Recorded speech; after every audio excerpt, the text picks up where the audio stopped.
I realized that, here it is. Every day I talk to people about opening it up and asking for help.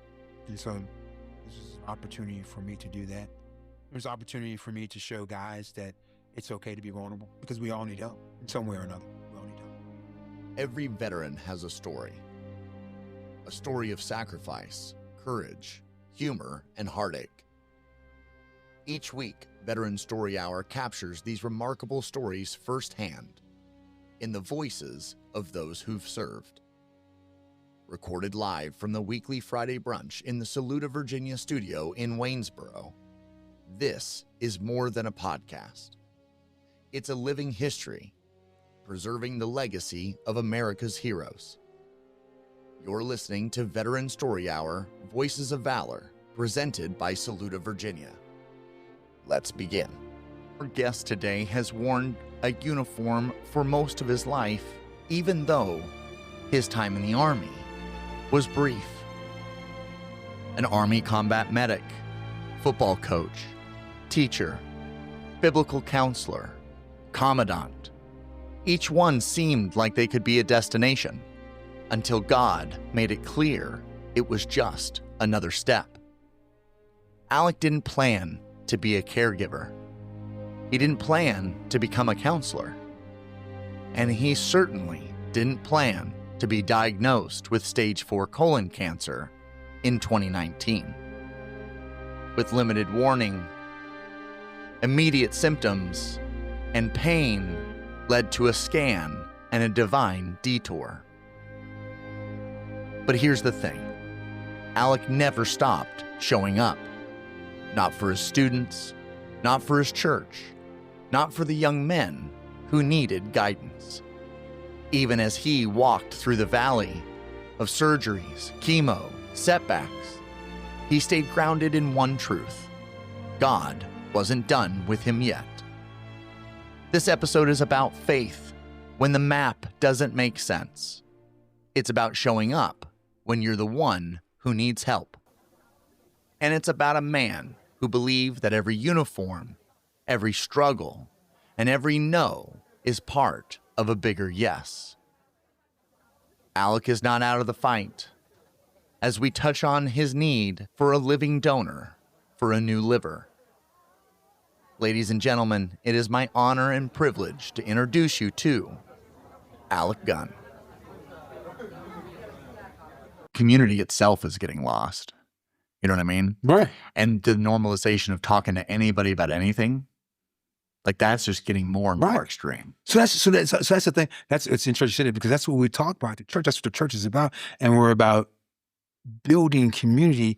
And you have so many individuals who want to isolate themselves. They don't want to. And so that's the reason they struggle with church. Yeah, church is not just about and of course about coming and hearing the word, but it's also about coming together and being able to help each other and hearing from each other and walking with each other through things. And so that's the reason, that's the reason we have things like talk to BetterHelp, let's go online and talk to these people, because I don't have anybody in my daggone circle that, I can sit with and just talk.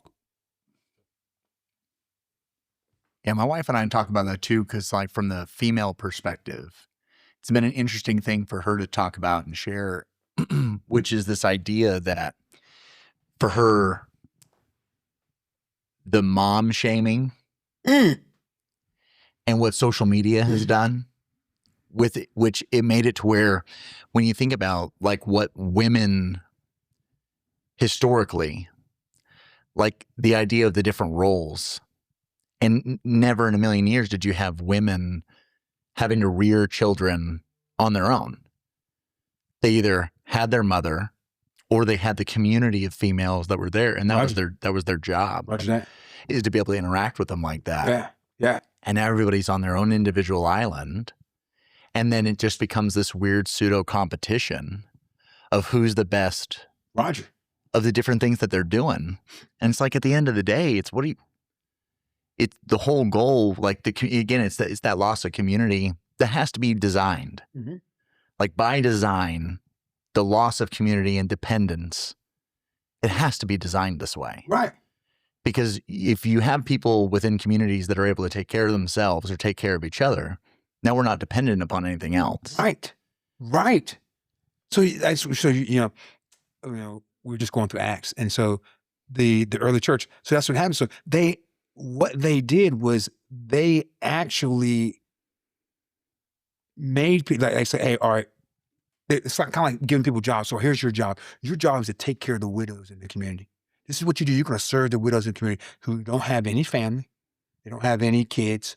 So you're going to go and make sure that they've got everything. So people are taking care of people. People are these the orphans in it. So this is what you're doing. You're going to take care of these people who don't have families, these people who don't have a mom and a dad. You're going to make sure that they've got what they need. You're going to square them away. You're going to go do these things. You're going to take care, because what they saw that this wasn't being done. So they said, okay, well, you know what? We need to elect this, that, and the third. And that's what you're going to do. Right. But now who do we depend on to do that? Big brother. Oh yeah. Yeah. And then it's the demonization or the lessening of that role to where that role is no longer sought after. So you have everybody trying, and this is again, back to like my wife is like has been a fierce feminist like her whole life, raised in a true blue household, like the whole nine. And it wasn't until she became a mother that then was like, and again, she has a master's degree, always has worked, done all the things. And it's those pieces where all of a sudden it's like, I think this is what I'm supposed to be doing though. Like, I think I'm supposed to be doing this thing. And for her, what always pissed her off was when within women all fighting for equality, it's, do you want to be men? Do you want to become like men? Because what always irritated her is like, as a woman, it's, you don't like whiskey and you don't like smoking cigars. Like foundationally, yeah, there might be some outliers, but that's not what you are. So why don't you just lead as a woman instead of trying to just be like the boys? Because most women all agree that we're all idiots.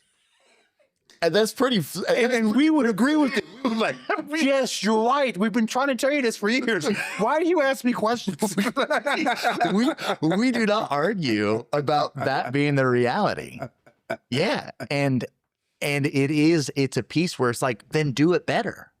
Do it the way that you want to do it. Don't just imitate us. Don't imitate the men. And so it's a quality of purpose instead of to be like the other. Right. And so it's been an interesting needle that we have to we've been threading recently on that. But it's like this concept of women shouldn't have been stopped from becoming lawyers and doctors and everything else. That is what needed to be fixed. Right. But don't have that be the only option.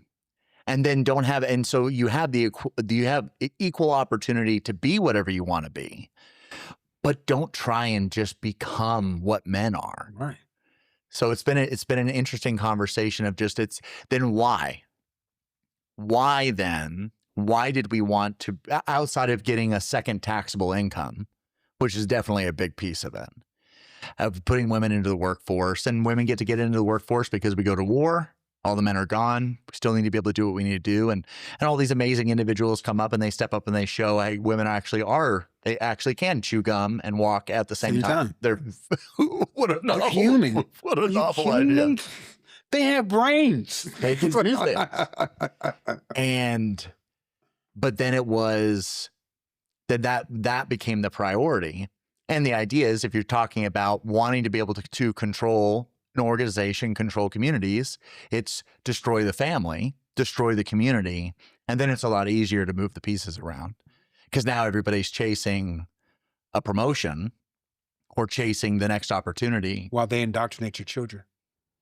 Because you gave them to the state. Because if you give them to the state, now we don't have to worry about it. So a former pastor passed away just recently.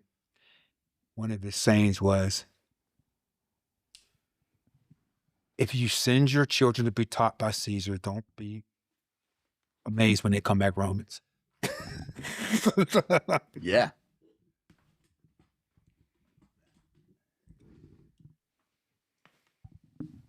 Yeah. And then we're surprised. And then you're shocked by it. And it's like, but it's all part of the design.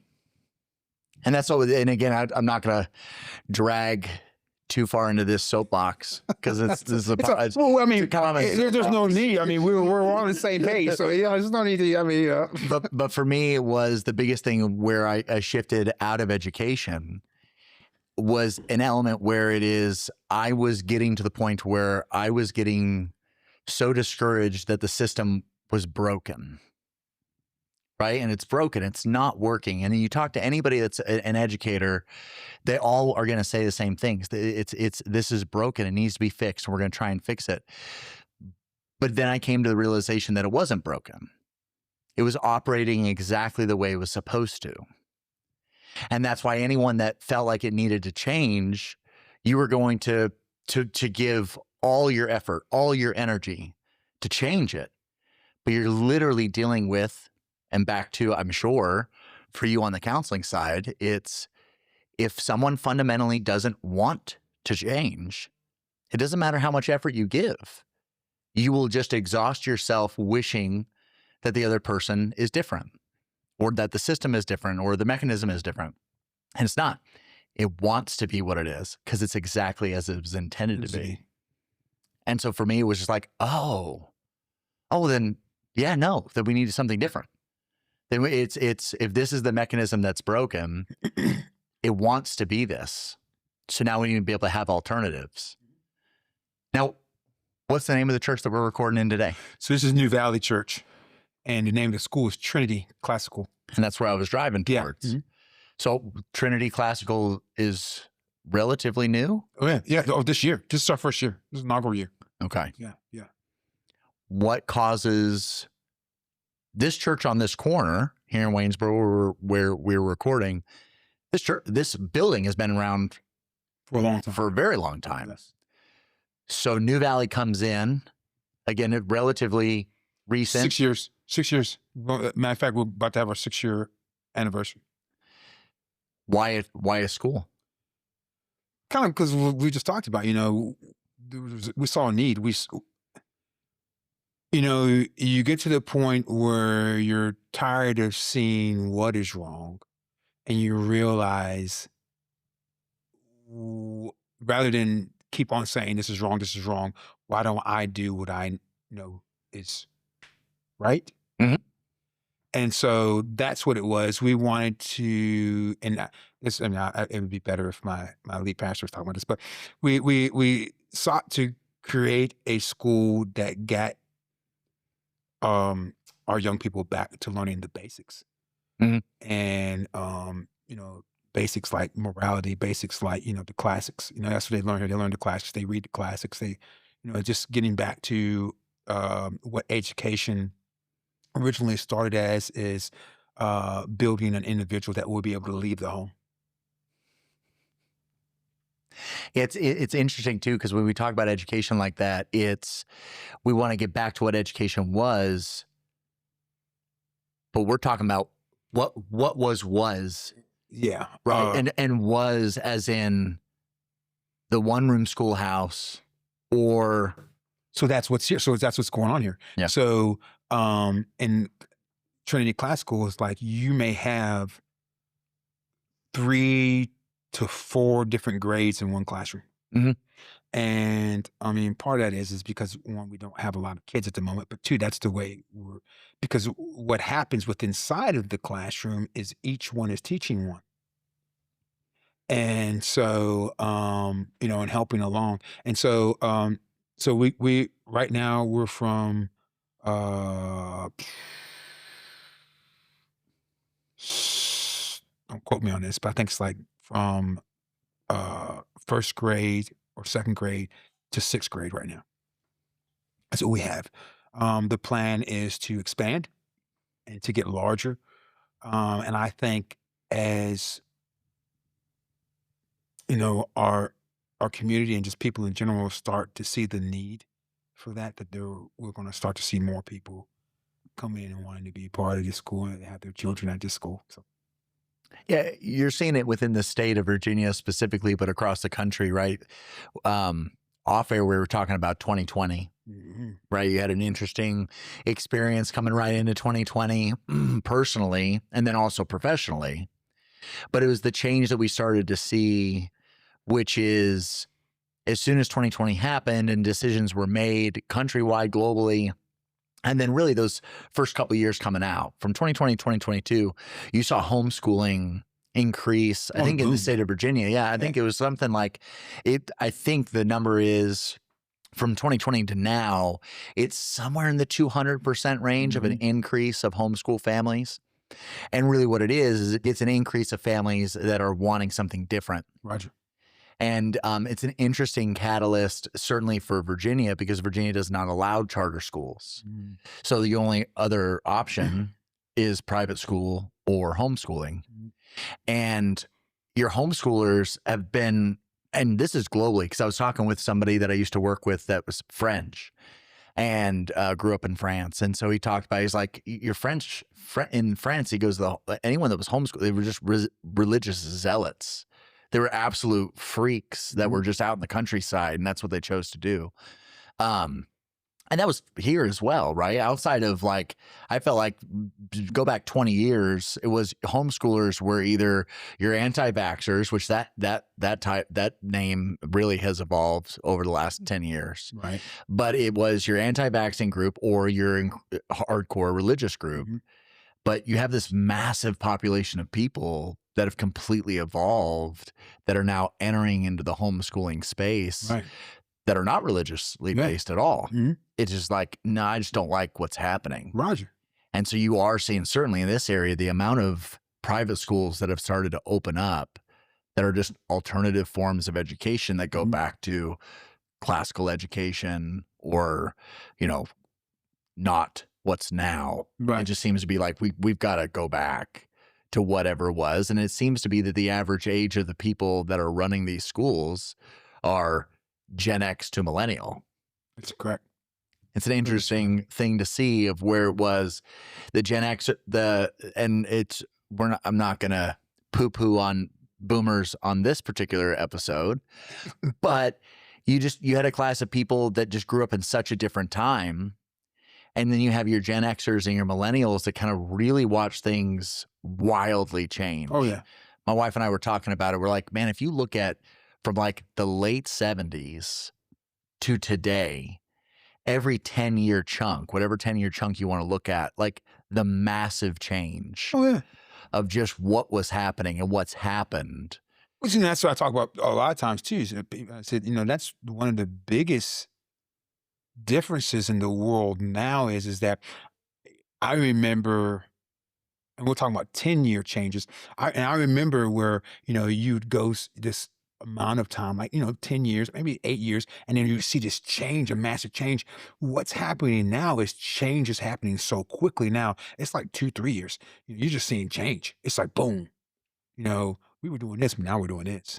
We were doing, there were people, you know, cashiers at registers and stores, and now there's not, you know? Right. And so that's what we're seeing now, that I think life is changing so quickly and so fast, you know, so drastically that people are like just completely out of touch, you know, and you know, where it is you would say, you know, someone who was, you know, who graduated, I say like, you know, 91 when I graduated, and so compared to, you know, they still be able to resonate with what was going on in 2000, but now you talk about somebody who graduated in 2003, they are completely lost to what's going on now, and like, or they were lost in 2015. You know, it was just like, it was just such a drastic change, you know, in everything, and I think that's just what we're witnessing now. You know, I think even the term of being old, or what they like call people now is unk status, unk status. Is happening so quickly, you know, just because of the change.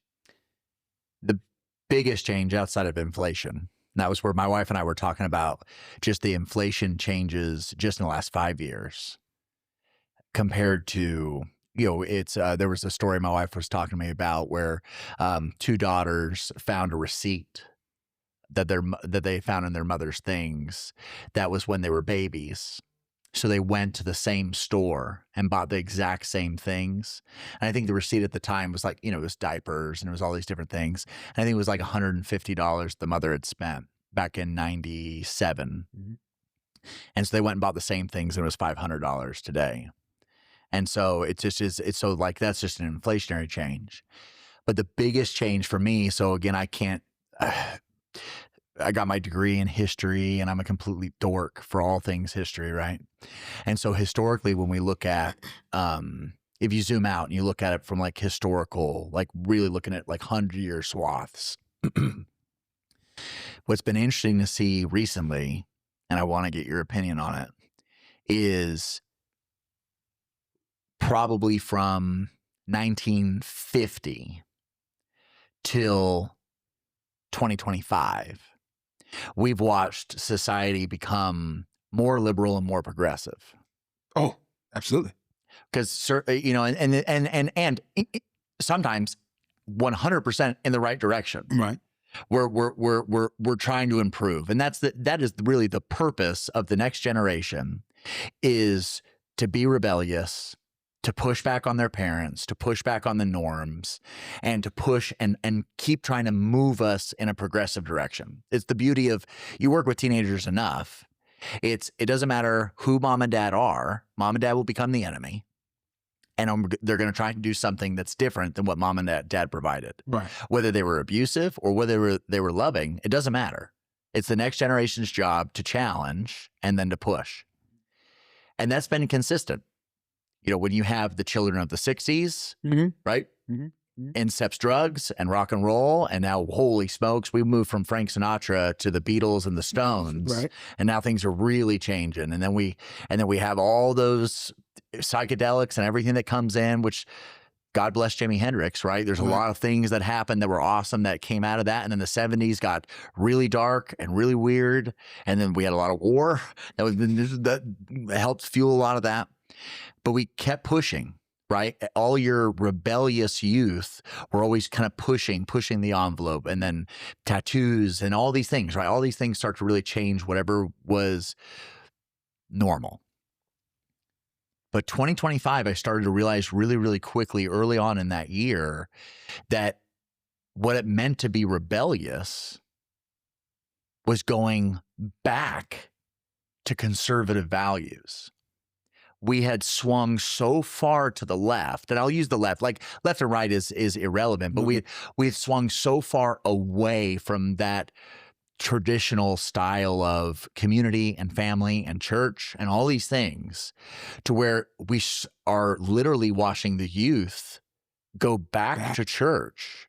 Yes. To go back to these things that are just so contrary. They don't make sense, because we've watched for 50 years, we're swinging towards a particular direction, and we are now watching, it's a terrible metaphor, but that pendulum swing is now moving back in an opposite direction, while still maintaining some of the values, like libertarian type values are still being upheld, where it's like, I don't necessarily care who you want to have sex with.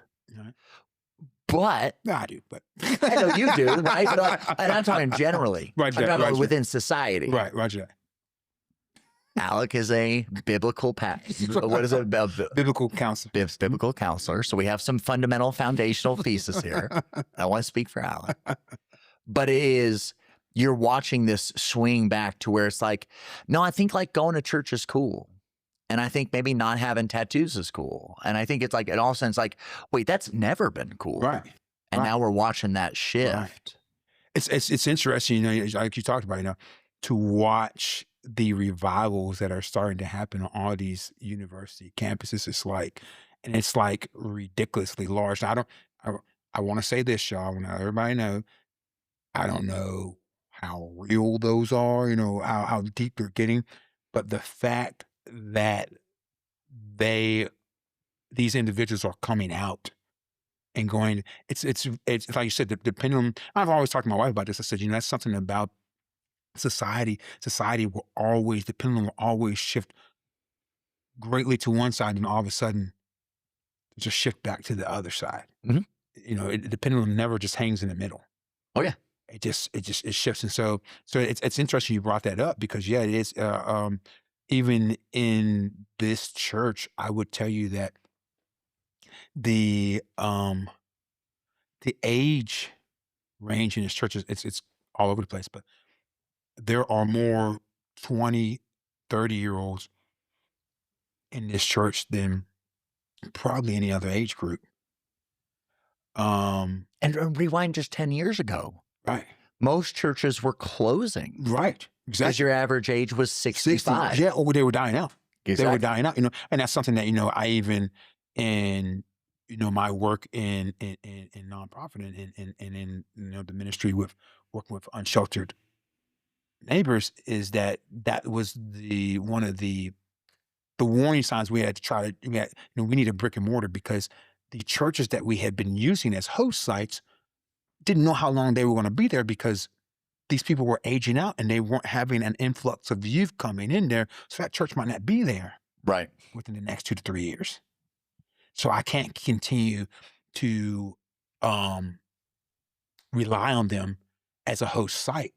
And so as host sites drop down, Mhm. I don't have these places to, so, but let's get into something different. But still, that's we're seeing now that these church plants are popping up, and the people who are planning them, the people that are popping up, are 20 and 30-year olds, planning these churches and creating, these, so it's very interesting to see that pendulum shift. And I mean, from my point of view, of course, I hope that it continues that way. And I hope that it's deep, and that the gospel is widespreading, and yeah, absolutely. Yeah, we have a good friend who works within Young Life, right? And anybody that doesn't know what Young Life is, right? It's non-denominational but Christian based, Mhm. and it's specifically geared towards bringing the gospel, bringing Jesus into schools. They do a great job of interacting, bringing college students in to be mentors or counselors. I don't know what the exact naming is, right? But they're there and they're involved and they're interacting with the high school students. And our friend is a director in the greater area, and he's worked a lot of different schools. And when he came to Waynesboro, the numbers were very, very low. They're super low. Yes, yes, Now he's got 30, yeah, 40 kids that'll show up every Monday when they do their events. So it's like it's an explosion of interest at the high school level. right, So when we're talking 14 to 18 right, year olds that have an interest. right. So what's cool now is to have makes me giggle, is what's cool now is to have a Bible, Yeah, right? What's cool now is that's where you're gonna spend time doing. yeah, Going to camp is now no longer like, oh, I'm getting sent to Bible camp. And Bible camp isn't for your littles to go so you can work. right, It's like, no, your teenagers want to go right, right. and they want to go interact in Yeah. that way. It's wild. It is. It is. Well, I mean, it's like you said, it's interesting.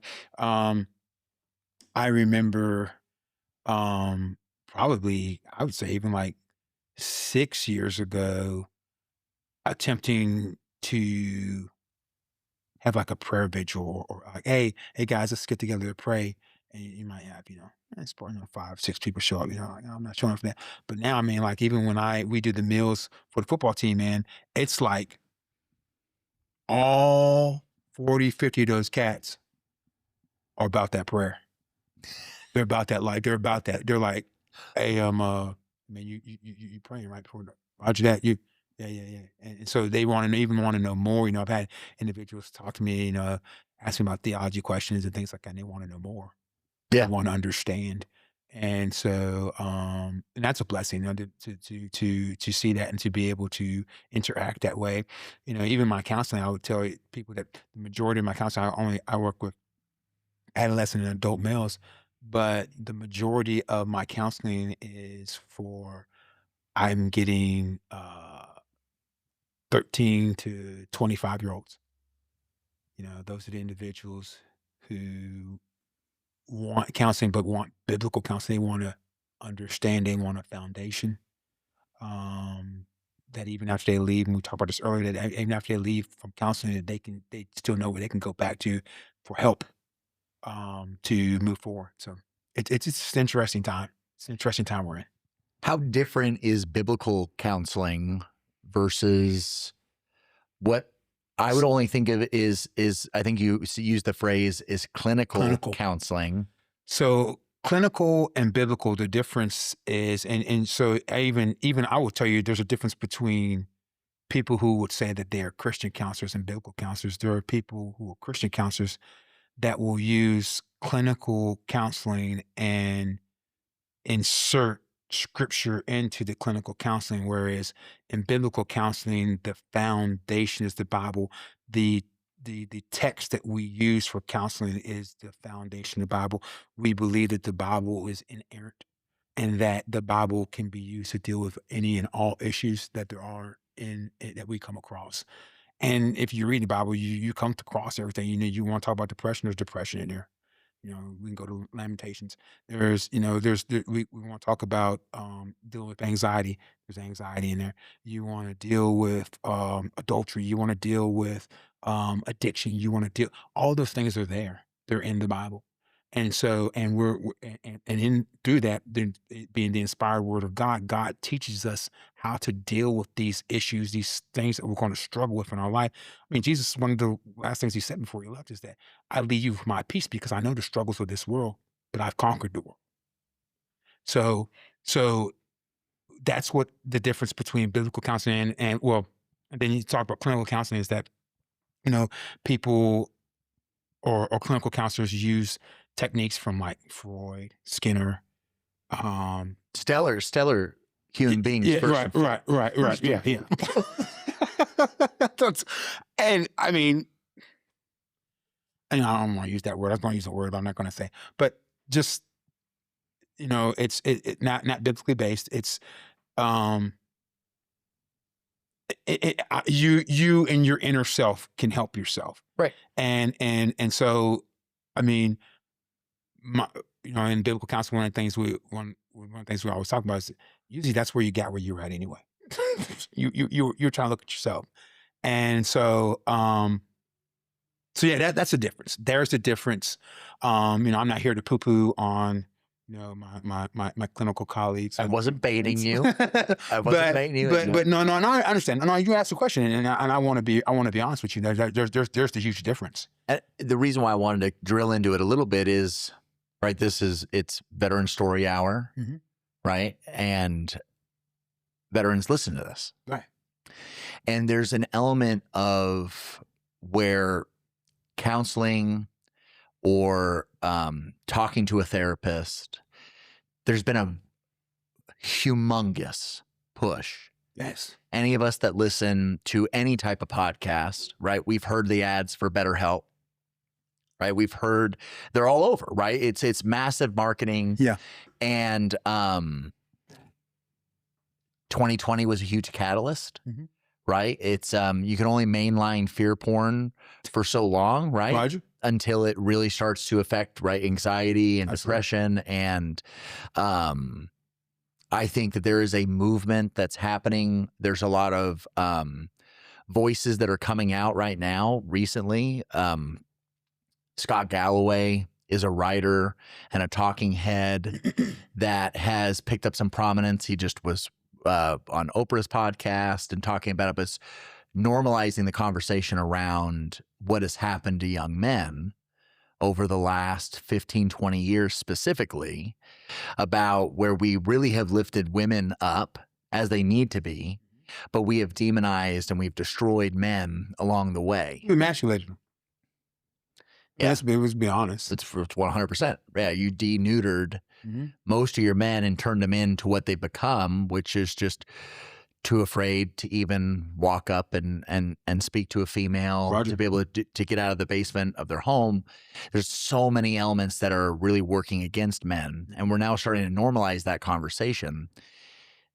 And so we have two things that are happening, right? We have this weakening of 50% of the species, And then you also have serious things that are happening that are worth having anxiety about and getting depressed about.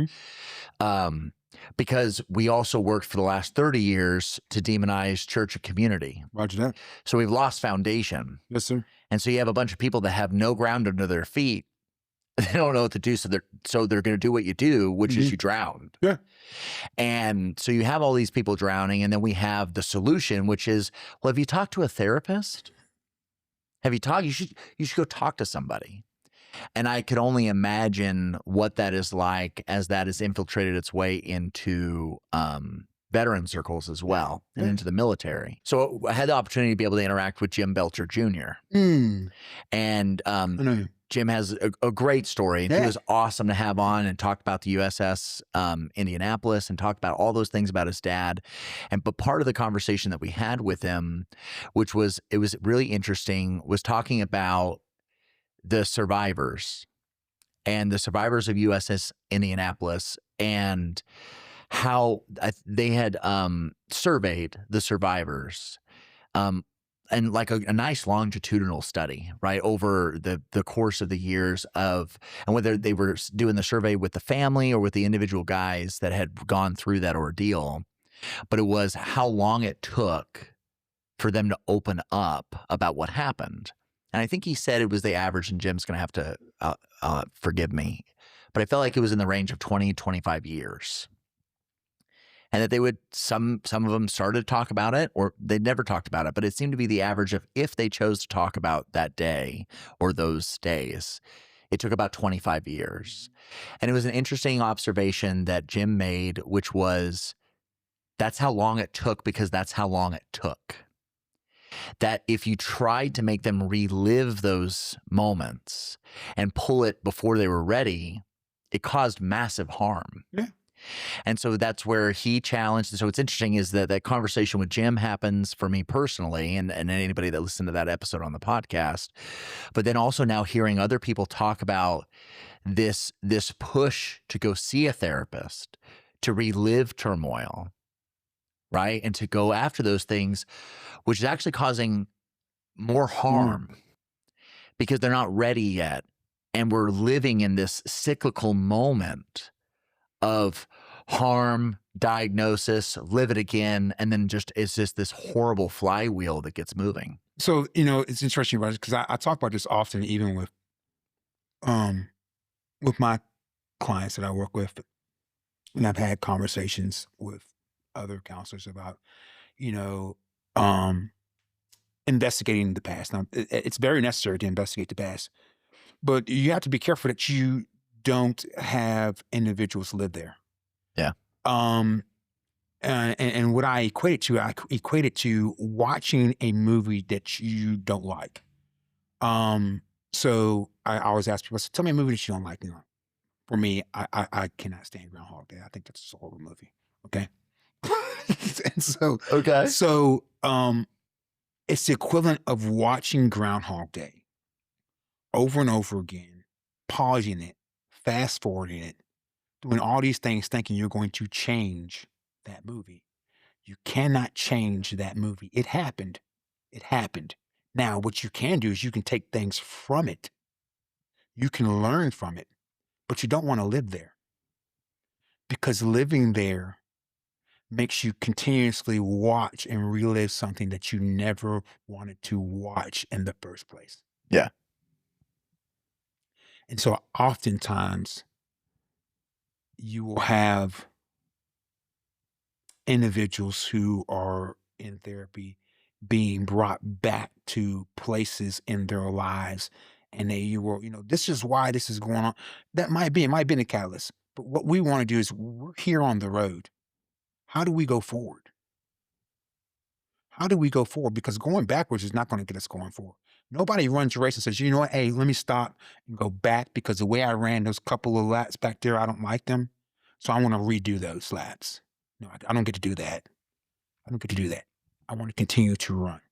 I use, the Apostle Paul, he says, not that I have perfected it. He's talking about not that he was perfect, not that he had become the person that God wanted him to be. He said, not that I have perfected it, but I will continue to strive forward for the upward call that God has called me to towards that award, putting everything else behind me, even the good and the bad. He put everything behind him.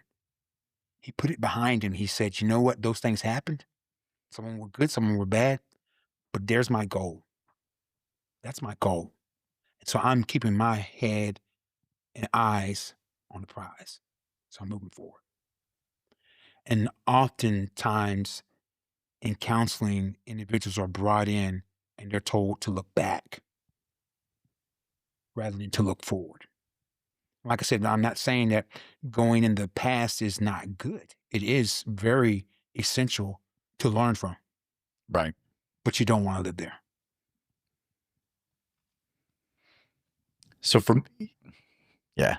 And it's these pieces where it seems to be, for me, it's I would be jaded to where if I had experienced, and that's where it's like counseling is such a large umbrella as we've kind of been parsing out.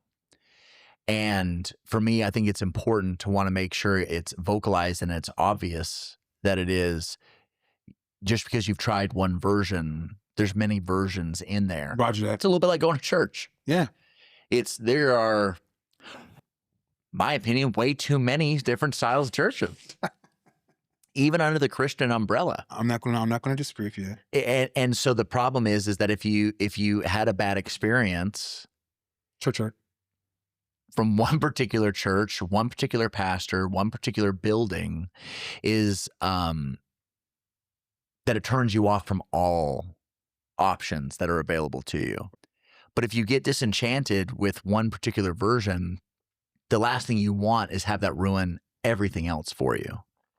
And so that is where, for when it comes to counseling, it is, if you were forced to go into counseling because of what you did in service and you tried it and it was not a good experience, or it was too woo-woo nonsense, but if you're still struggling, if you don't have an option, right? It's for a lot of guys, you've tried the bottom of a bottle and that only got you so far, or you tried whatever your addiction of choice was. There are options that are out there that can allow you to step through the door. Like you said, you're on a path. Do you see something in the future that's causing you to want to move forward? Yes. Or are you stuck? Yes. Are you stuck because you are just cycling through those same things over and over again and you're just treading water? And so I think it's awesome to hear. Why do you fall into this? Why is this what you end up doing, Alec? Like so I've kind of buried the lead because we did no introduction with Alec. And everybody just dropped into a conversation, but it's Alec and I get to know each other because we both worked at Fishburne Military School. Alec was the commandant. I was the headmaster. We're essentially the equivalent of responsibility. Alec was in charge of all of the barracks life. And essentially everything that's not school related. Roger. And then I was in charge of everything on school. So we both had staffs that had very particular jobs and things that we did, and then we worked together, and that's how we got to collaborate. But this wasn't what you were doing, right? When we met each other, and then I've watched this massive move in this direction over the last 15 years. It's interesting. You asked me that when we decided that we were going to talk today, and I started thinking about, how did I get here? And I think that sometimes we have to sit down and just do that. How did I get here? And I will tell you, this is obviously a veterans podcast, and I'm a veteran. I will tell you that I learned to start caring for people in the military. Didn't join the military thinking that. I joined the military because I thought it was cool. It's going to be exciting. And I wanted to go and fight. That's what I thought. But as you know about me, God always, you have plans and God has plans. His plans usually went out. No, actually not usually. They always do. They always do. They always do. So, I joined the military. I went to my recruiters thinking I wanted to be an MP. That's what I wanted to be. I thought I wanted to be in law enforcement, and more on that later. But I get there and they're like, "Hey, man, we got no MP jobs. But what we do have is this medical specialist job, man. You're going to love this job. My medical specialist, man, you're going to be able to use it on the outside. It's okay. All right. So what do they do? Oh, man. Usually, man, they're usually working in hospitals. They do like minor surgery, they tell me all these things, And anybody who's a veteran listening to this knows that recruiters lie. Okay. All right. I'm It's a job. shocked to hear this because recruiters in the athletics world never lie. I bet they did. When you get recruited, those 4 or 5 stars that would show up, man, they were in for a rude awakening when they showed up on day one. Roger that. Same in the military. So, that's like, man, you're going to be able to do all these things, man. Man, no joke. This is man, you're basically going to be a doctor when you get out. Like, oh, wow, really? I don't even have to go to medical school. Right, This is amazing. Yeah, so and here's the reason why they, target, 16, 17, 18-year-old kids. It's because we're impressionable. So, I said, okay, all right, I'll do that. Sounds good. Sign up, go through basic training. Basic training was in Fort Leonard Wood. It was a hoot, it was good days, bad days, just like any other job, but it was good. But so then my AIT, my advanced individual training, is in Fort Sam Houston, San Antonio, Texas. And Fort Sam Houston is a nice place. San Antonio, Texas is a nice place. But when I got there, the cattle trucks were pulling up. And cattle trucks are these big trucks that they have where they shove all the soldiers into a truck and send them off to training. And you'd be packed in like sardines. And they called them cattle trucks because they were actually cattle trucks, like trucks that you put cattle on to take them to, So they pull up these trucks, and these sergeants or cadre would get off, and they'd be like, hey, where are my such and such, whatever MOS, and they'd get on and they drive off. And so this cattle truck pulls up, and this sergeant gets out, man, looks pretty mean. He's like, where are my combat medics? A couple guys get on the truck. He's standing out there a little longer. He says, where are my combat medics? Combat medics, get on this truck. I'm looking around like, man. Because he knows he's got 7 of them and only 6 have gotten on the truck. Right. So I'm looking around like, man, shoo. I'm glad I'm not with this dude, man. This guy seems mean. So finally he looks at me, he says, hey, you. And I'm looking around. I'm like, me? Yeah, you. What's your MOS? I said, oh, Sergeant, I'm a medical specialist. He said, you're a bleepity bleep bleep combat medic. Get on this truck. The realization of what my job was. I was like, are you kidding me? Get on. I do my training. But of course, I get on the truck. I'm thinking to myself, man, you wait till I see my recruiter. But get on, I do my training. And of course, combat medic, you think, you're going to combat. Not, God willing, I never did. Did not go into combat. What years were you in? I was in from 92 to 2000. And so I left. I'll talk about that too. But in that time frame, I did work in some hospitals. I worked in a troop medical clinic as well. But what I learned how to care for others. And that was something that I didn't think was in me. I wanted to be G.I. Joe. And instead, I learned how to be someone who cared for others. I tell people, my first job was in troop medical clinic. And the first patient I had was a young man who was transitioning out of the military because he had AIDS.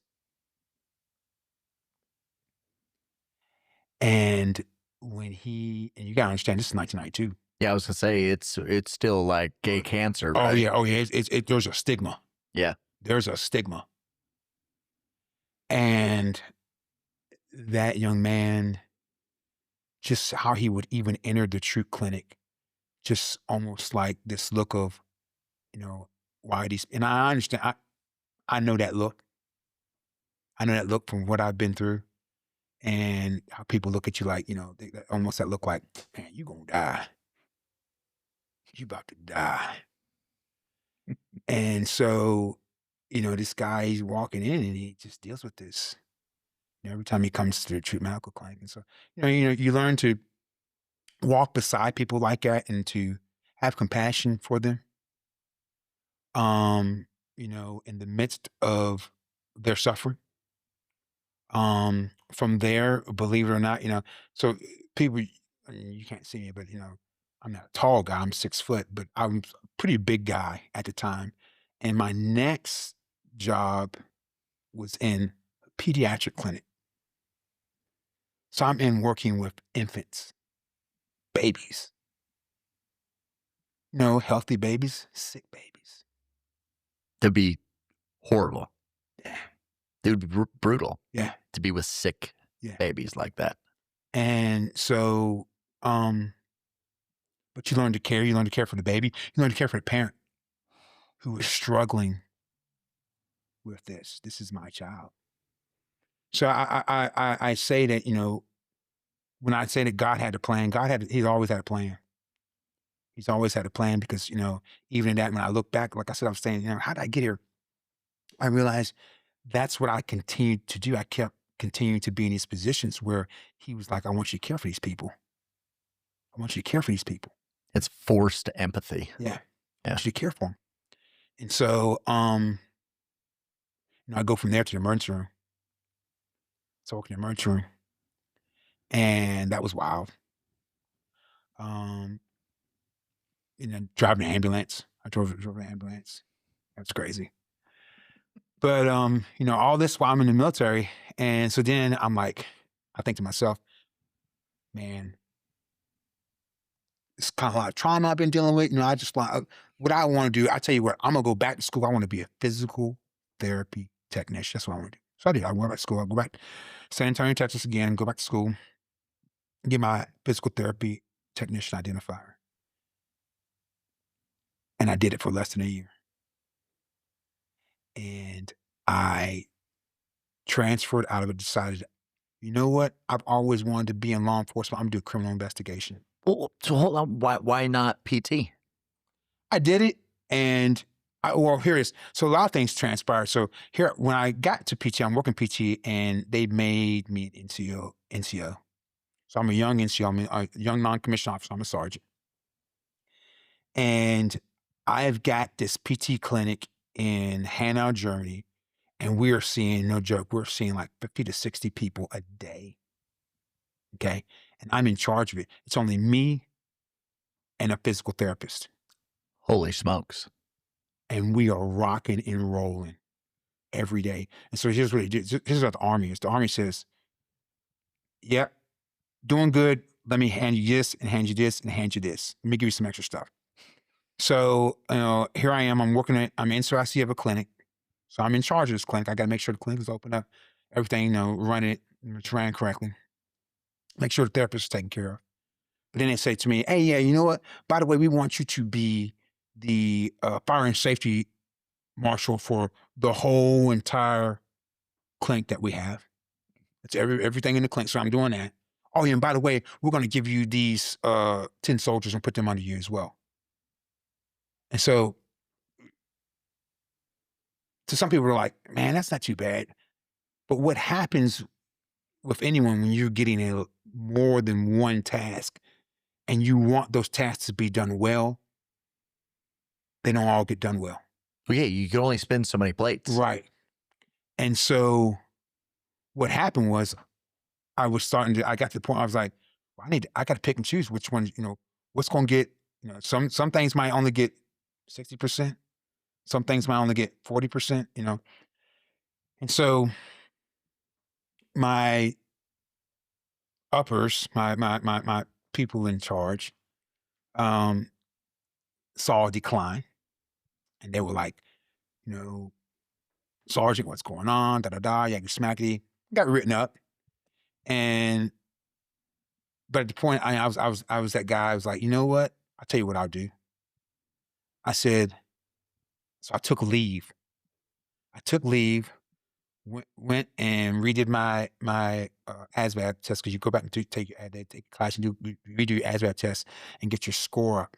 Yeah. I want to get my GT score up because I want to go criminal investigation. So I went, took leave, retook my ASVAB, studied and retook my ASVAB, got my GT score up, and I said, all right, y'all, I'm not doing the right job here. See y'all later. I'm going to criminal investigation. They were like, what?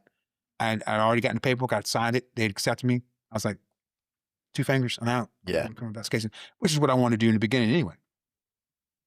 That's what I wanted to go into the military for. So, I did criminal investigation for the last year and a half that I was in the military. Dark times. Be careful what you ask for. And I love that it's all you've set a foundation, just to interrupt. Mhm. You've set a foundation of right, it's he's in charge, right? Capital H. And the idea for you, which is like you didn't get it. And then you continued not to get it. And then you forced it to happen anyway. Mhm.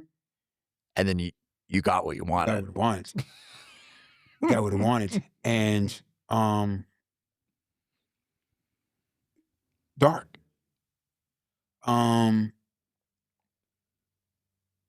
People can be cruel. And they can be cruel to each other. History definitely has told us this. And in criminal investigation, I got to witness that. Mm. What was interesting, though, is that even in criminal investigation, even as I'm dealing with all this, I got all these guys around me. But when they wanted somebody to sit down with somebody and talk to somebody and help somebody through, they'd be like, hey, you know what, Gunn? Man, you're a pretty Christian guy, man. Why don't you? I'm like, dude, do you know what I do on weekends? Because, I grew up in a Christian household. And I was a believer, still a believer, but I would tell you that my walk was definitely not there. I was completely off the path. Yeah. But even then, others could recognize you might not be on the path, but, the Lord is working in you or through you. Well, and you'd put in all these years of caring for people. Right. Right. So when you Well, see, that's the funny thing about criminal investigation. So a lot of guys in criminal investigation started off in another MOS. But you want to know what the highest MOS was in criminal investigation? Medical field people. The highest MOS changeover to CID was people who were in the medical field. Why? Brother, I don't know what to tell you. I could imagine if I'm, we're thinking about it, it's the idea where you're on the end where now you're putting people back together in the medical side to where you're like, well, I'm too far downstream. I would rather go further upstream. It's like the best way to be able to, people keep drowning. People keep drowning. They're coming down the river, right? That old, it's an old saying, right? Which is like, we should go upstream and figure out why they're falling in. Well, then, so it's like, all right, well, let's go upstream a little bit. We'll go into criminal investigation, which is like, hey, how did this happen? How did this person that's now come to me that was the victim? Right. I want to go prosecute those that are causing the problem. Right. But like you said, it's interesting. Yeah, it was extremely interesting. And so when they wanted, somebody to sit down and talk to somebody, talk to someone who'd been raped, or talk to someone who, was dealing with, that's my phone going off, man. Pay no attention to that thing. Is that yours? Might be yours. Is that yours? Okay. Just anything like that, they say, hey, man, Gunn, go sit and talk to that person. Like, all right. And even in those situations, when someone is at their lowest, even individuals who have committed crimes, I learned that they needed care too.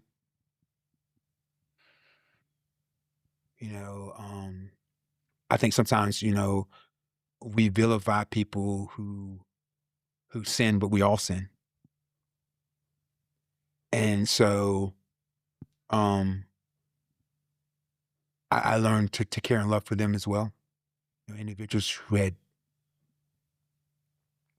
done pretty heinous things. But they would have me go sit and talk to them. And sometimes it was sit to talk to them, get them to admit, Right. but still, even then, Still human. they're still human. And even when we're talking about, dealing with people's passion on counseling, these individuals had stuff. They had stuff. All of them. Yeah, they had stuff. And so, I would say that, in the military, that's where I learned, believe it or not, I came in, like I said, I came up a whole different mind frame. Right. God was like, all right, but that ain't what I got in store. That ain't what I got in store. So even after I got out, I leave, and, even after dealing with that dark stuff, I was like, man, I want to be ATF or U.S. Marshals so that was the crazy thing too. So I put in applications for all these places, and I had qualifications. No hits. I mean, I'm talking about even like local law enforcement, like just police station. I was like, okay, I'll do Waynesboro PD, I'll do Harrisonburg PD, Stanton PD, or Augusta County Sheriff's Department. No hits, no love. And I was like, okay, God, obviously this is not the path that you want me to go on. So let's do something else. So I went back and started working in a physical therapy clinic. Alec. And I was doing physical therapy and personal training. So that's what I did. And before we go any further, Mhm. what the thing that's interesting to me is listening to the career path. It is, once you're now on criminal investigation, you're hilariously unqualified to be talking to these people in the situations that you're put into. Mhm. So what's interesting is, again, as we get the hindsight of 2020 of seeing where you are now, but it's like the area that you were the most unqualified, you went and got those qualifications later, Mhm. to where you were put into these situations of grief counseling Mhm. and counseling and support for Yeah. victims and for perpetrators. Like Right. and yet is the areas where you're just doing your best because it's what you were told to go do. Right. And yet you then have this calling of being like, I could only imagine, I don't want to drive us too far in this direction, but it's like, I could only imagine you thinking back to the things you said, the advice that you gave, Alec, 25 years ago. Oh, being my. like, oh my God. Absolutely. Like just rerunning some of those conversations and being like, holy Yeah. smokes. Yeah, don't ever say that again. Know what you know now. Yeah, absolutely. Absolutely. Absolutely. And so, yeah, man, then, I go back into physical therapy, start working there. And, that's where I meet my wife. I meet her. So I'm doing so I'm at this physical therapy fitness center. So it's both there. And so she comes in, and, she's vibrant, you know, um, by this time we both have already been in. I was married while I was in the military, and that did not work out, and it didn't work out because it was not supposed to. It should never happened. Um, but my wife now, she was at the time she wasn't. She was coming out of a relationship as well, and so I'm working at this job, so it's funny how things happen to you. How you can get motivated. I'm working this job, and I'm doing physical therapy technician work, and I'm like, man, this is not. I'm not making good money. I am not making good money. And just to let y'all know, I'm still not making good money. But but just at the time, you're fresh out, and you're like, man, this I don't know how long I can do this. And I was talking to other people there who'd been there a lot longer, and they were like, "Yeah, man, this is how much I make." I'm like, "What?" What? Wait a minute. So I'm like, "Man, what am I gonna do? What am I gonna do?" And so I meet this girl, and she's got 2 kids, and she's in school, and I'm like, "Wait a minute. She's got 2 kids, and she's knocking out school, man. I ain't okay, man. I didn't go to school. I didn't go to college. At the time, I got a GI Bill, man. I am never using that money. That's what I'm thinking. Mm. Y'all got to know, I was a knucklehead, man. I was a knucklehead, man. I got to be honest. I just didn't really have any true ambitions. You know, as I look back, I didn't. I remember one time somebody said, "Man, what do you want to do?" I said, "Man, I'll just work at a convenience store, man. I'll just." Honestly, How many Fishburne kids we have that said that kind of stuff? Those boys would just be like, I just want to work at McDonald's. Yeah, like right. you. Yeah, man. I you're just, saying that. I'm not, not really ambitious, anything like that. It's amazing what a female will do. Yeah, absolutely. Yeah. And so I'm like, wait a minute. She's at school. So I can go back to school, man. I can go back to school. So, I started off at Blue Ridge Community College, and, I got on the program there to do 2 years there and then transfer to a larger college because that's what Virginia has that set up. So if you do 2 years at a community college, you're guaranteed into a 4-year college. Mhm. And so my transfer was from Blue Ridge to James Madison. What's interesting is I told you I'd get back to it. So I got out. My last day in the military was January 1st, 2000. The new year. That's when I got out. Y2K. Congratulations. And so I get out. And of course, the next year, I'm in school. I go to school in August because that's when school starts in college. Mm-hmm. And I am sitting in a history class on September 11th. And my professor comes in, he turns on the television, he says, class is dismissed. And the planes are flying into the Twin Towers. And I remember calling my father, because I was like, they could still call me back, okay, they're gonna call me back, because they could call me back. And I was like, I wanted to. Yeah, okay, I was I had that itch. I was like, Mhm. yes, sir. Let's do this. Yeah. But like, oh man, you already did your 8 years, man. Because I stayed, I re-upped for physical therapy school and to go to Germany. And you already done your 8 years. Is that what your dad said? Well, no, they said. That's, I called. I was like, hey, can y'all? That's what they said? Yeah, they were like, man, you've done your 8 years. We can't call you back up now. If you want to come back in, Yeah. you can, but we're not calling people back up right now. We're taking who we got. Yeah. And so man, at the time I'm like, I'm torn. I said, man, but I'm in college, like this pretty nice lady, I'm talking to, that I'm just gonna go ahead and knock this out. We'll see how everything goes, Yeah. how everything pans out. So of course we know how that panned out. And we'll leave it at that. I do my 2 years at Blue Ridge and I transfer to JMU and I get my bachelor's degree, and people are gonna be like, are you serious? I got a bachelor's degree in sports management and coaching. Didn't get it in counseling. Still hadn't caught it yet. Hadn't figured it out. Hadn't figured it out yet. Yeah.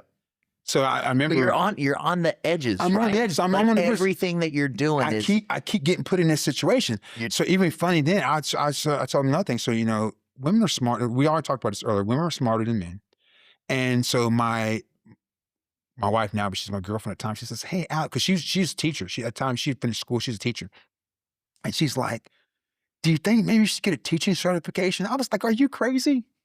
I'm not teaching. Teaching? You're getting out the coaching. It's like, what do you think is going to happen? Oh, let me tell you. I'm glad you asked that question. Tell me So what here it you is. thought was going to happen. So I went from no ambitions, y'all, to I have these grand ambitions for myself. I'm going to be a Division I college coach, man. That's what I'm about to do, right? So I don't need teaching certification because I'm going to be coaching at JMU or Texas, University of Texas, University of Florida. Maybe I'll get to run into John Fairbanks. So what's funny about that is I just recently threw it away when we moved to the last house. I had a shoebox full of declines for coaching jobs at colleges. I remember even I had two coaches, two very prevalent coaches sit down with me, actually three. One was Mickey Matthews, who was at JMU at one time. The other one was Mike Clark, who was at Bridgewater. Mike Clark won a number of national championships at the Division III. And I remember his talk with me the most. He won a number of national championships at Division III level. And he started off with Frank Beamer at Virginia Tech. And so Mike sits down with me and he says, Alec, you don't want to do this. So what are you talking about? Yes, I do. He says, no, you don't. He said, you do not want to do this. This is not the life that you want. He said, you're looking at not good pay at the time because coaches, I mean, assistant coaches still aren't getting paid that much. Yeah. He says, you're not going to get good pay. He says, and you're looking at uprooting your family every 2 to 3 years. He says, you don't want to do that. Now, selfish me at the time was like, yeah, I do. I want to do that. But he was right. You know, the more I looked at it, the more I realized, you know, here I was, I had at the time, you know, and now we're talking about, now I'm married. Right. Now we've gotten married. And so now I have a wife and a middle schooler and a high schooler. And looking to uproot them every 2 to 3 years would have been insane.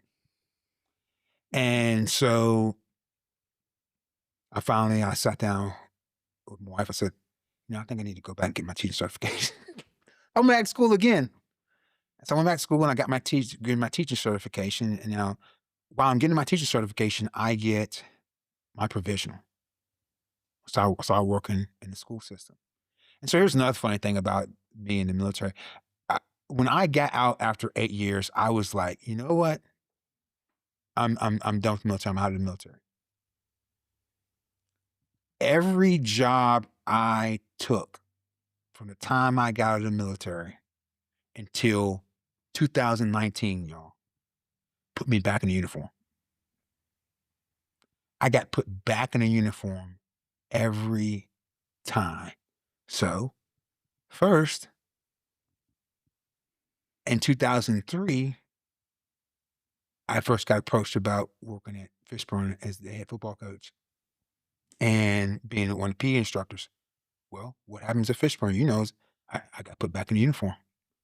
So I'm in the uniform again. I'm back in the uniform again. Needless to say, y'all, I was completely out of shape and I looked horrible in the uniform, but I was in the uniform. So 4 years, I was back in the uniform. I'm wearing this uniform again. All right. Working with kids, counseling kids, not knowing I'm counseling, but I'm counseling kids. Oh, yeah. Working with them. 4 years is up. I was like, man, I'm leaving private school sector. I'm going to public school. You know, I get out of private school sector. I go to public school, and that's when I decided, you know, I'm getting my teaching certification. I'm working on my provisional. I'm working off of a provisional. So I get to this public school, and they're interviewing me. Like, hey, you know, you're from the area. You're, you know, yeah, you smacked it, man. You'd be a great fit. And I get the job, and like the first day I come back in, they say, hey, yeah, you know what? You were in the military, right? I was like, yeah, I was in the military. I was in the military for 8 years. Wow, yeah, what rank were you in? I told them my rank and everything. We have this JJROTC program that we're starting here, and we're wondering if, you know, right back in the uniform. I'm back in the uniform again. So, okay, here we go. So I'm in the uniform again. So I did that from 2000, because I went back there. From 2003 to 2007, I was at Fishburne. I left in 2007, went to public school, Waynesboro public school system from 2007 to 2013. I was in public school system, wearing a uniform. 2013, a man from Fishburne who knew me, who tried to actually recruit me when I was in high school to come to Fishburne and play football. His name's Gary Morrison. Great friend of mine, great friend of my family. I love Gary. Gary's a good guy. Gary has always been there for me, um, more times than not. So he comes to me and says, "Hey, man," because at the time, his daughter's at, 'cause I'm at Kate Collins, in middle school, and his daughter's at Kate Collins, and she had talked to him about me. And he sees me. He says, "Man, I think I got a job for you, man." I'm like, "Look, man, I don't know if I want to go back there." Da da da. He said, "No, man, I think this is a good job for you." So here's the time. So here's another thing that's going on. We talked about this earlier.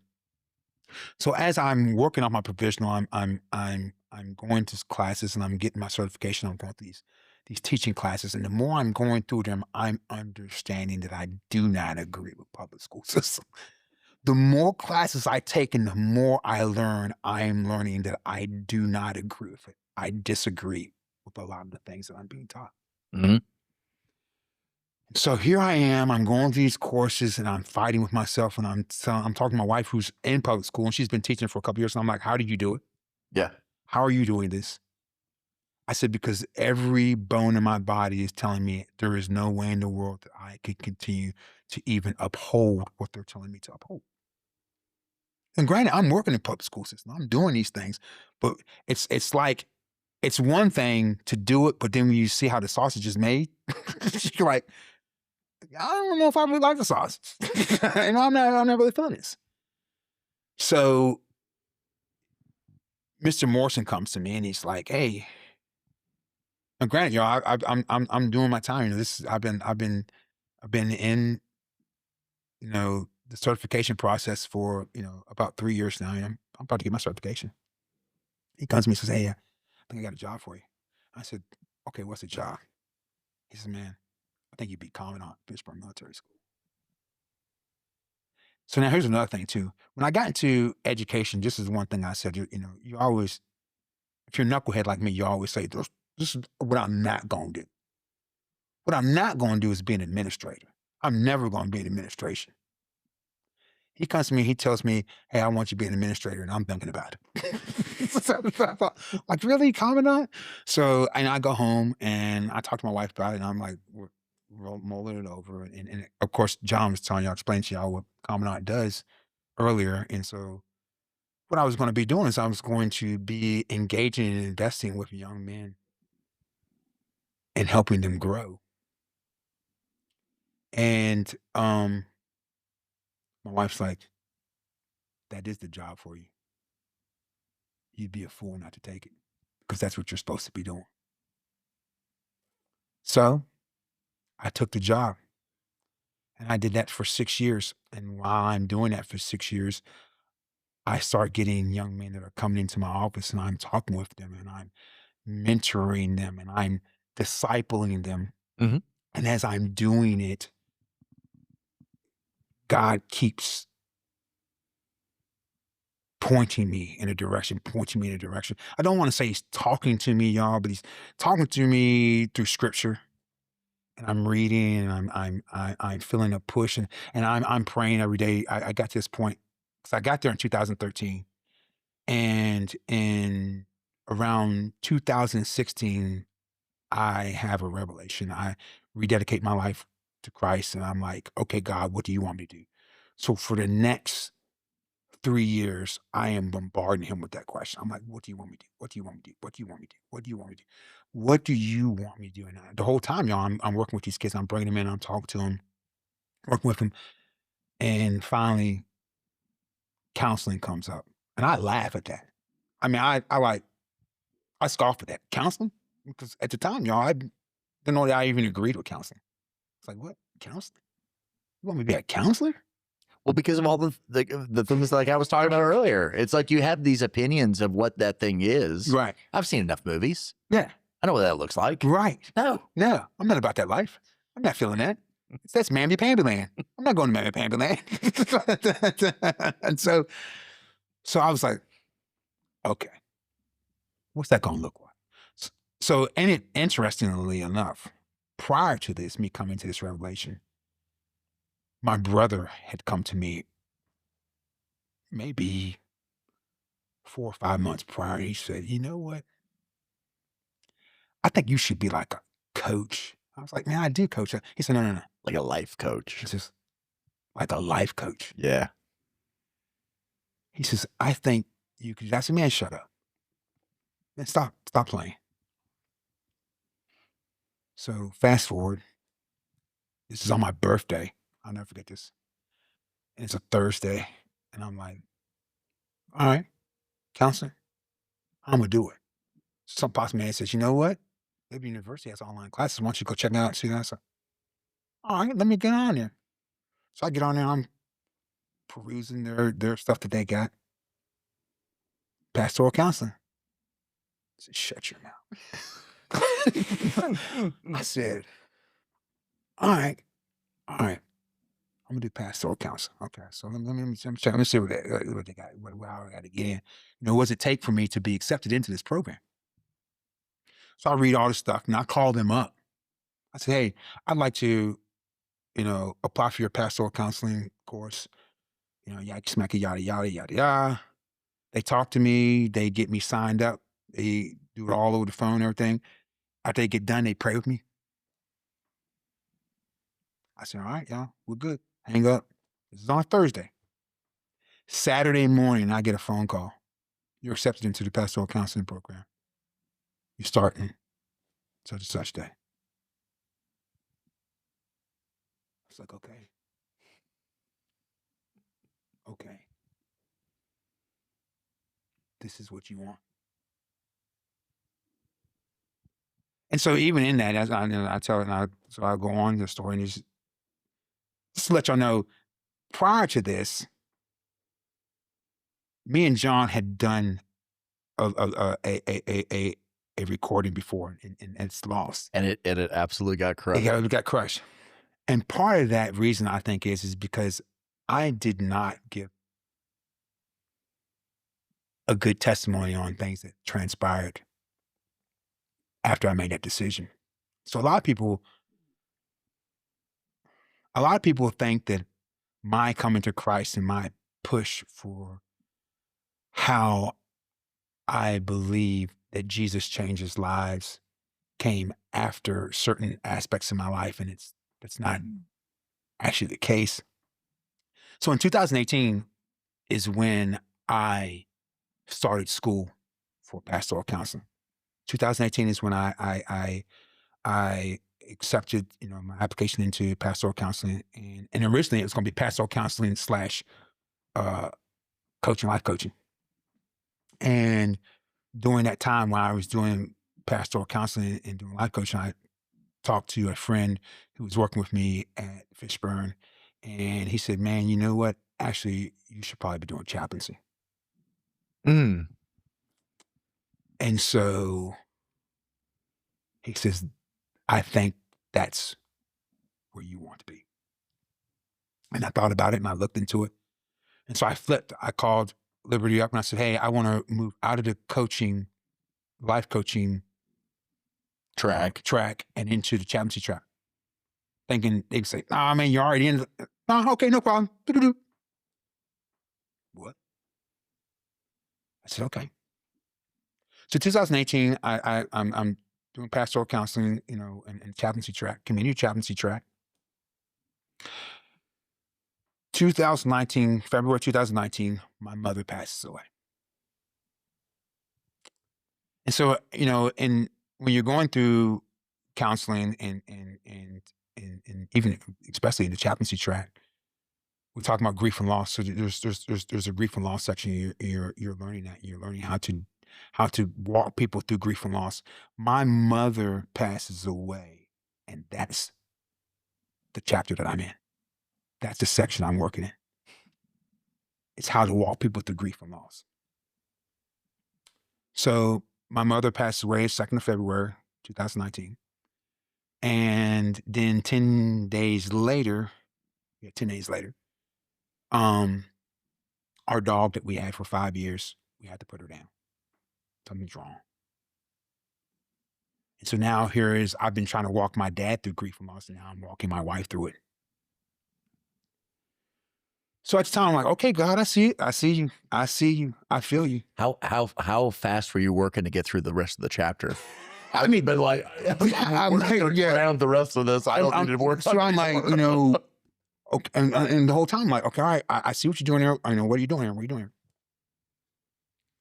So then, you know, I'm telling you, I'm in the chaplaincy track. And so I had talked to Fishburne, and they knew that after this year, I would be stepping down from Commandant because it's no longer something that I could do. It wasn't something that I was preparing myself for. I was preparing myself for something else. And at the time, the person who's superintendent there says, you know what? I think if you step down, we could bring you on as chaplain here at Fishburne. Now, Fishburne never had chaplain. Yeah, I was gonna say we definitely did not exist. Never had one. And so We had a chapel, had chapel, but we did not have a and chapel. no chaplain. So I'm thinking to myself, hey, you know, what I'll do is I'll finish school and I'll step into this chaplaincy role. I'll step down from Commandant. I'll step into the chaplaincy role. And also this would be my internship as well, because I have to do an internship. Right. So it would be an opportunity for me to do internship and start doing the job that I want to do in a spot where I knew the people, where I loved, and I was ready to go. Yeah. Perfect Situation. Perfect situation. August 2019, I'm stepping down from the Commandant's role, and I'm 2019 is a big year. yeah. Oh, there's more. Oh, I know. You've buried the lead, but Yeah. I know what's coming. So I'm stepping down from the Commandant's role, and superintendent calls me and says, hey, man, can we meet? Let's talk. I said, okay. He gets to me and says, hey, you know, I know you're stepping down from the Commandant's role and expecting to go into chaplain's role, but the board has decided they don't want a chaplain. So the bottom falls out. So now I don't have a job. So I have no job. So I'm like, okay, God, I'm trusting you. You've got a plan in this. And it was interesting, even as he's telling me that, he looks at me, he says, you're okay with this. And I was at peace. I was like, Roger that, man. This ain't, you know, door closed. I get it. And what do you want me to? What do you want me to do? You want me to break down? If I threatened you, would I keep the job? Yeah. So I was like, yeah, man, I am. I'm okay with this. And so, you know, I'm finishing school. You know, I'm at the point now. I'm looking for an internship now. Now I got to find an internship. And you know, I don't have a job, but you know, luckily, I had a very good guy in finance, and when I signed my contract to be the Commandant, he created a parachute. And so, as I left as the Commandant, they had to pay me for the next 6 months as a Commandant. The CFO, when you got hired, or you had somebody help you when you were getting your contract set up? There was a guy, I'm not saying any names, You don't have to say any names. who was working in finance, who looked out for a couple of us who were in leadership positions because of the attrition that happened in those leadership positions. Oh yeah.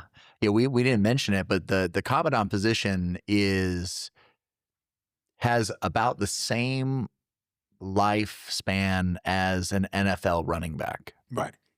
Like you are not in that role for long. Roger. In fact, I am the second longest reigning Commandant there. Probably only behind Jones. Right. Yeah. Right.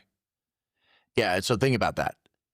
From like memory as our history, you said how many years? 6 years. So 6 years is the second longest that's ever been. Yeah. Yeah. This role is it's a role that's completely and totally unforgiving. Right. Oh, it is. It is. And We're not going to go down that road. But yeah. just for the listener to understand, like that's awesome. Yeah. That gives me mad respect to that individual. Yeah. That looked out for you. Oh, I know exactly who it was. Yeah. Because there's just, it's good human beings. Yeah. Doing the right thing. So I realized that, I had this time frame where I would still be getting money and had time to look for another job and even look for another internship. Yeah.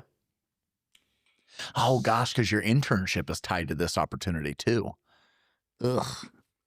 So September rolls around and I'm looking for internships and I'm at home and I'm chilling and, I'm just doing things like, okay, God, I know you're planning. I'm still finishing up school, doing stuff, And so my wife, it's one day, I can't remember what day it was, it could have been a Tuesday, it doesn't matter.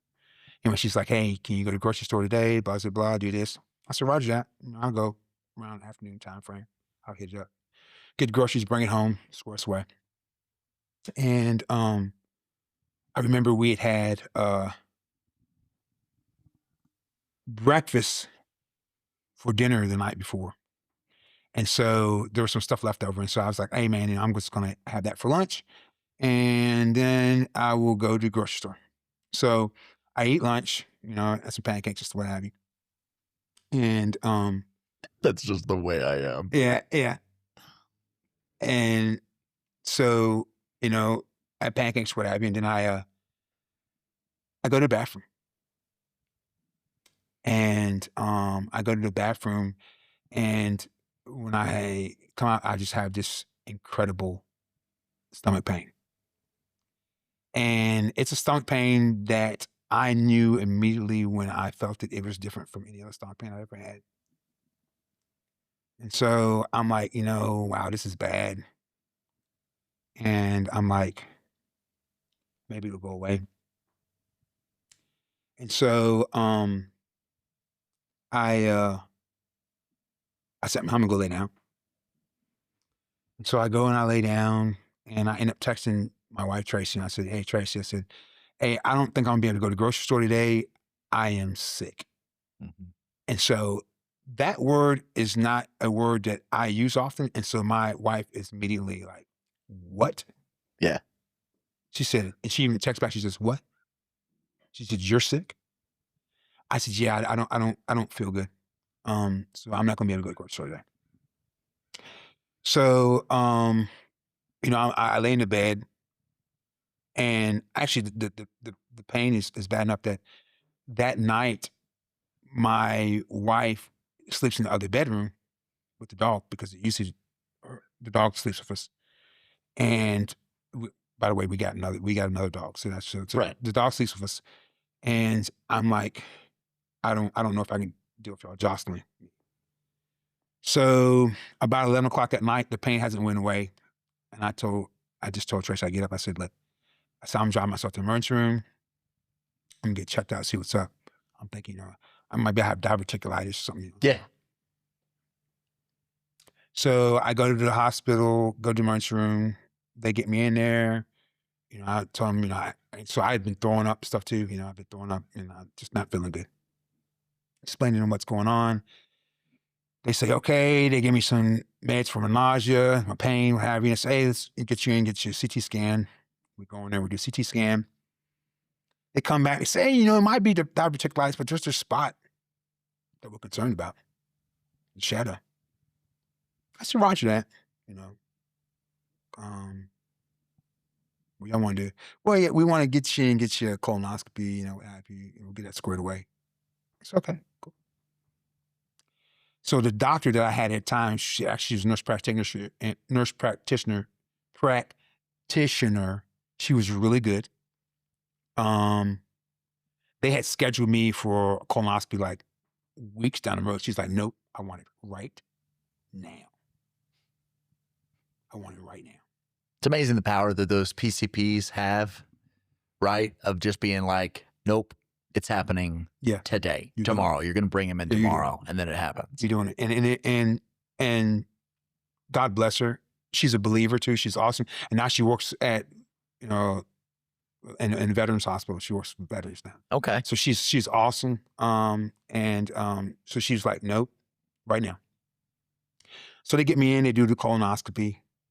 And I'll tell y'all right now, I had a bad feeling. I was like, I don't know. Yeah, massive pain, Yeah. shadow, Yeah. emergency type stuff.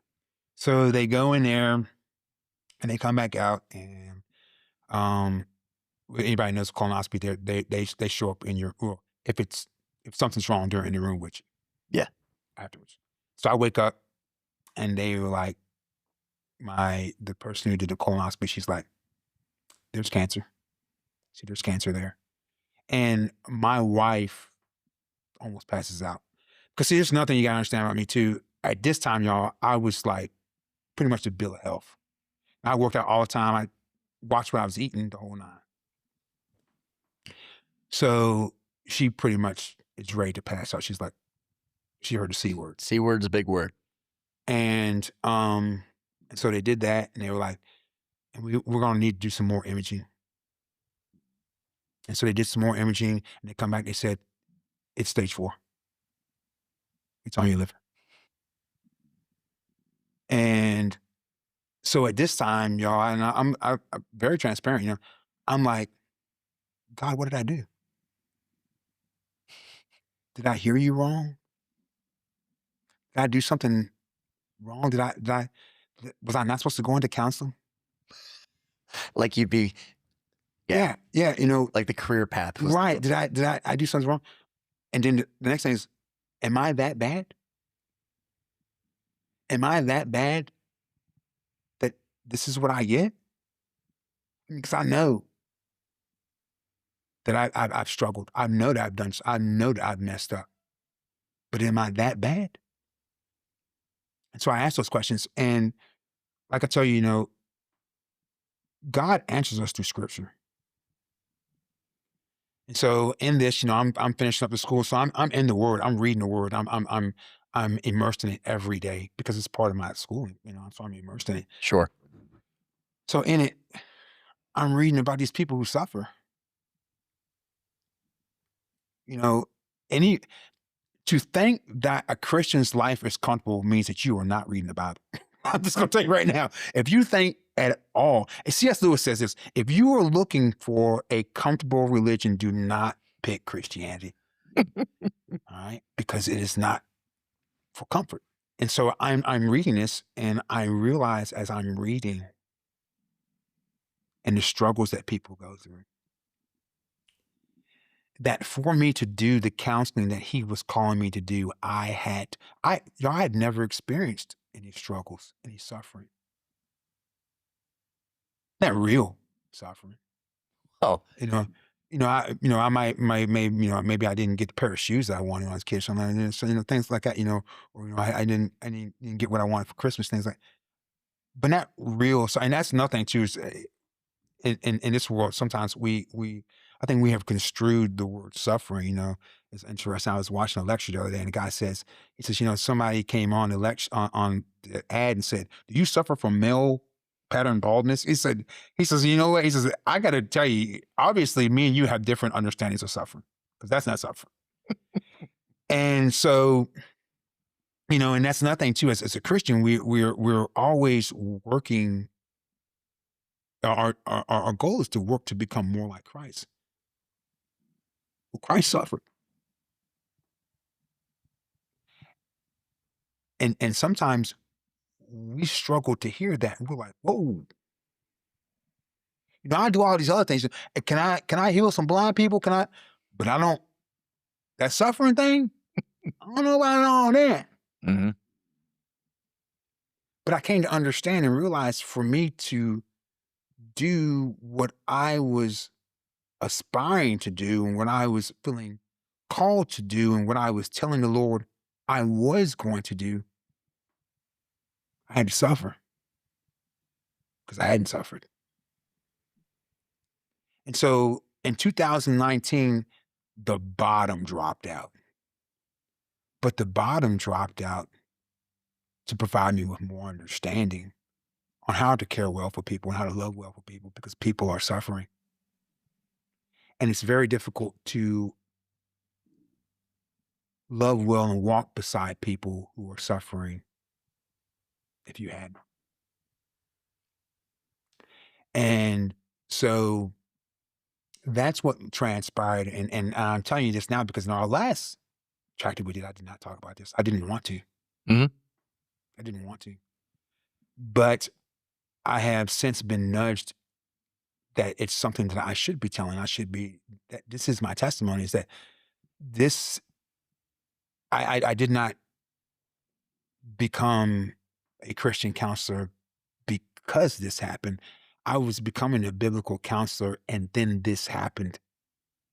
This was part of the journey and it's still part of my journey. It's still part of my life.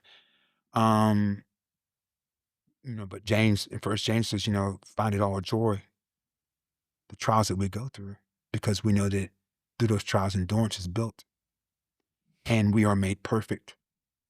And he says, and allow that endurance to be built because through that we will be made perfect.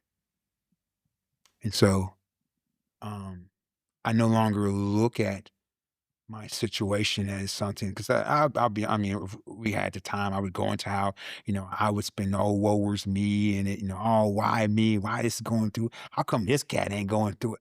Things like that, just become cynical. Mhm. And no, man, this is my race. This is the race I'm supposed to run. And just like I said earlier, and Paul said, I put all other things behind me. And I strive forward for the upward call that God has for me. Because this is my race. And this is how I'm supposed to run it.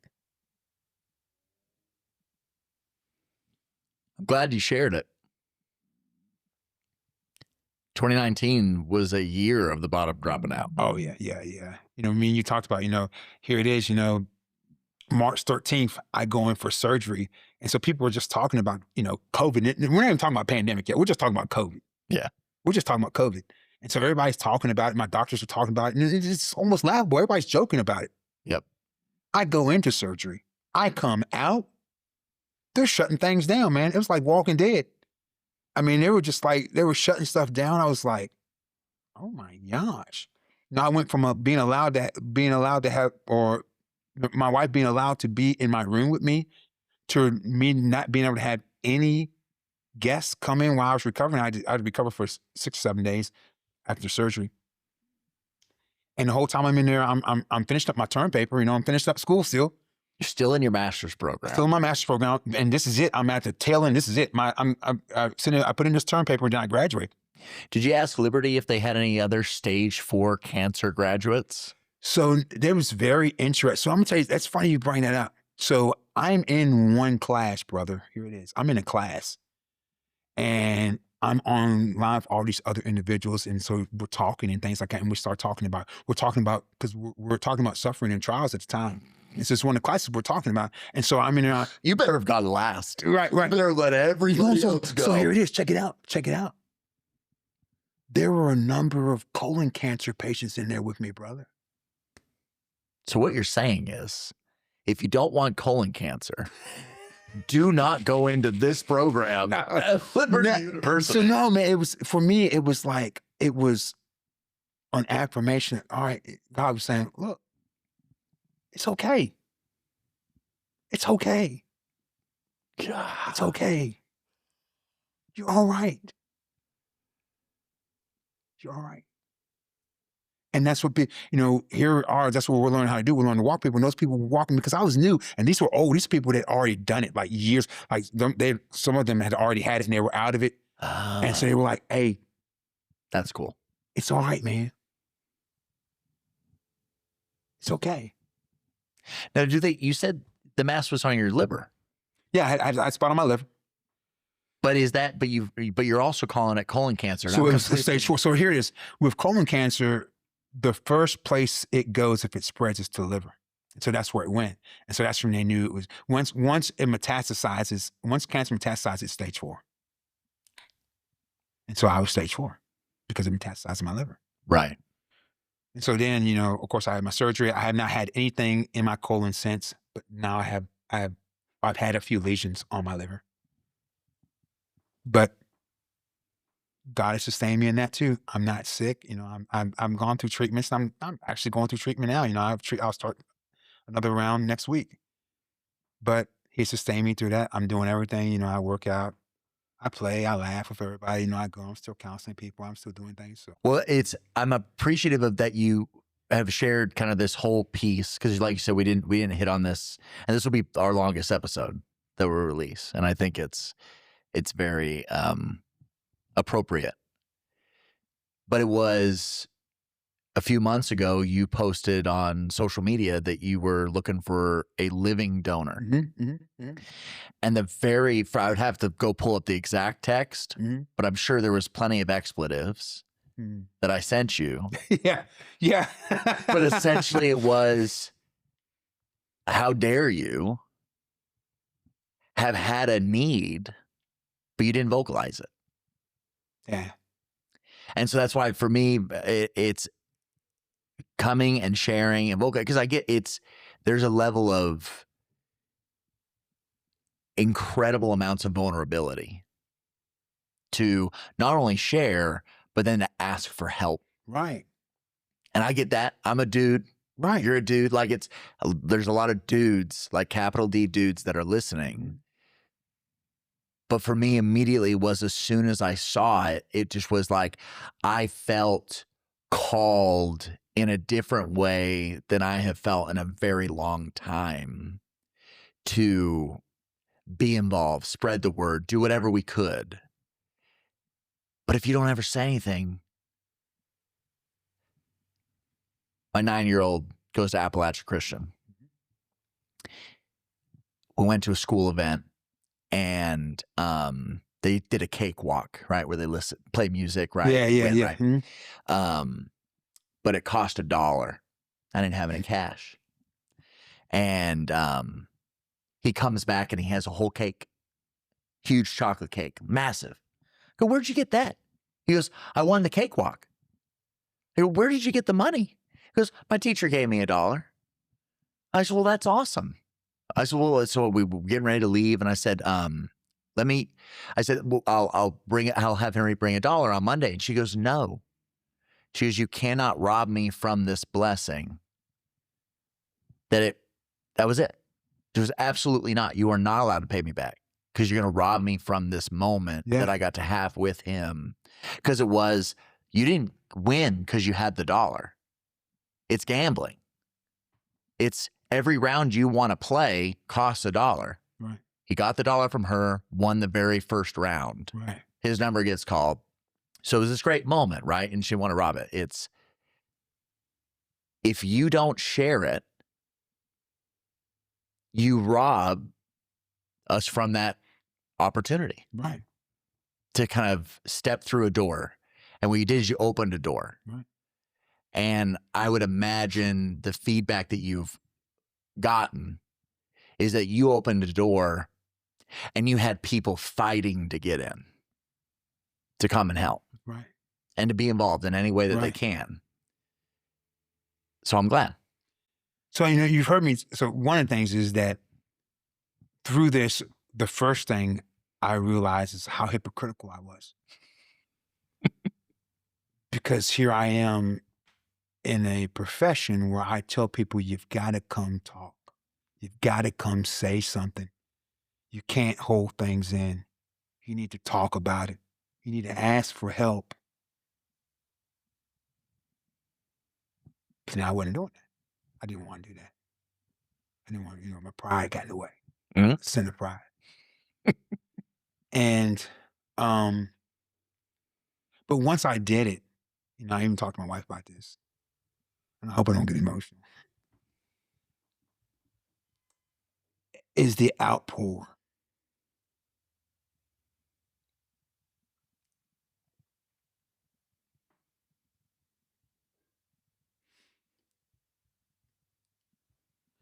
My heart is full, John.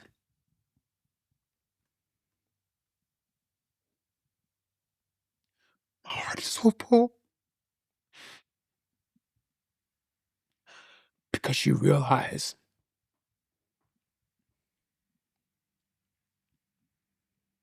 that people do love you. And they care about you. And there are people out there that are willing to help you. And so,